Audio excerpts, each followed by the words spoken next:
Welcome back. This is going to be a quick overview of the Holosun 407C X2, so I guess that means it's the second model.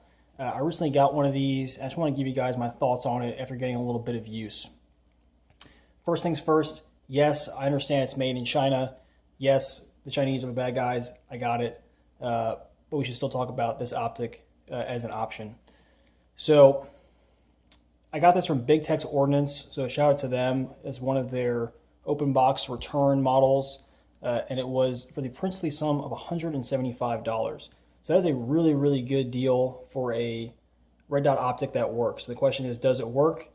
The answer is yes, it works very well. So immediate things that I noticed about this optic. One, the glass and the red dot are very, very clear and very, very crisp. I was really impressed, just with the picture of this 2-minute dot. So first off, that's a big thing in my book. Well done, Holosun there. Second thing I noticed is that these clicks are both audible and tactile.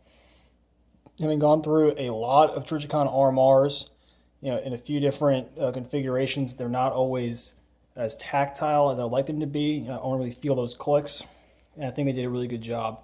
They're kind of flush with the side, so initially I thought these would maybe make contact, with the holster body, and I haven't had that problem. I'm impressed there. The other things I noticed about this, they're kind of like a big deal compared to the standard RMR. Obviously, the solar panel backup, I don't really care about that. I don't mind it. It doesn't bother me at all, but it doesn't do anything for me with an optic that has such good battery life. The tray is a big deal. Right, so it takes this 1632 battery, which is almost as big as a 2032, and I'll unscrew that, and then the tray will come out, and you put the new battery in. So that helps, right? I don't have to take the optic off. The adjustments here for windage and elevation, they're the same 1-minute adjustments as the RMR. The only downside to these right now, in my mind, is that they are kind of small. I do like the fact that I can use the rim of a case or just a normal flathead screwdriver from an RMR to adjust it. However, they do ship with this nice tool as a flathead on one side for the windage elevation and the battery tray, and then on the other side it has a Torx head for the screws that hold the optic to your RMR pattern cut. Speaking of which, they sent a ton of Loctited screws in different lengths depending on how your slide is cut or whatever mount you're using. So that's a big deal, right? I think they did a really good job there. Is it a deal breaker? No, but it's nice that they did that. Some of the features on this optic, I got my little box here, right? This is only a 2-minute dot. It does not have the outer ring, which is why it's less expensive than like the 408 or 508 rather, kind of those models. But again, my RMR doesn't have a circle dot either, so not really losing anything. It has an auto adjust, a manual, and a lockout.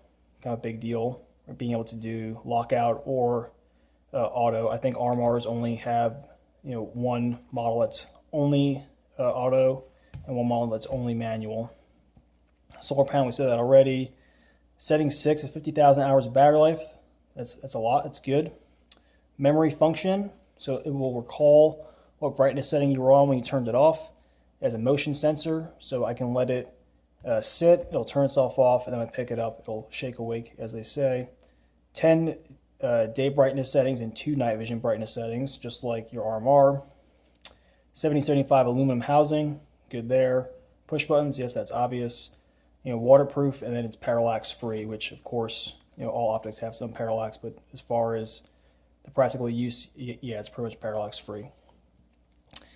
In use, besides how crisp it was, one of the things I noticed was that having kind of these higher walls on the side, come back further, it gives it a little bit more of a tube effect and a positive light, and that kind of guides you back into the reticle a little bit easier than more of a flat body design like an RMR. Yes, the white markings on it are pretty ugly, and you can see I've kind of subdued them with a Sharpie. So bottom line for me right now is I think this is a really good value. If you have a ton of pistols, rifles that need backup red dots, you want a spare optic, I think this is kind of the way to go if you can stomach the Chinese side of it. I've been carrying around a spare RMR in my range bag for a few years now, and that's a lot of money to have sitting just on standby in case the optic breaks.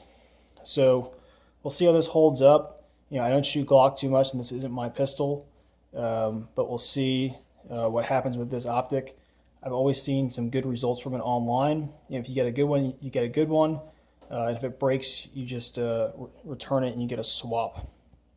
So far, again, I think this is a very economical option. I would not be concerned about the performance of this.